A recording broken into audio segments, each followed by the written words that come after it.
ያንን የወረቀት ላይ ነብር ያልከውን ግባና ሞክረው።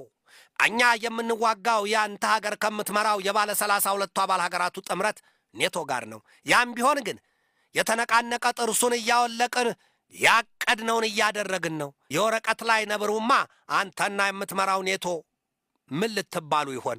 ስሙን ለሰው አወረሰውን ተርተው ተሳልቀውባቸዋል የተባለው የሩሲያው ፕሬዚዳንት ቭላዲሚር ቭላዲሚሮቪች ፑቲን የምዕራባውያኑ የጦር ጥምረት ኔቶ ክሬምሊንን በመጋፋት የሚያደርገው ሩጫ ሁሉ ከዚህ በኋላ 2-3 ጊዜም አይደለም ደጋግሞ ካላሰበበት በስተቀር ሩሲያ የያዘችው የጦር መሳሪያዋ ለዚያውም የያርስ የአህጉር አቋራጭ የኒውክሌር ባለስቲክ ሚሳይል ICBM ኢንተርኮንቲኔንታል ባለስቲክ ሚሳይል ወይም የአህጉር አቋራጭ ባለስቲክ ሚሳይሉ ኒውክሌር ተደራሽ መሳሪያውን ያለማወቅ ነው ሲሉ የወታደራዊ ተንታኞቹ በጥልቅ እያሳዩና እያስጠነቀቁ ነው።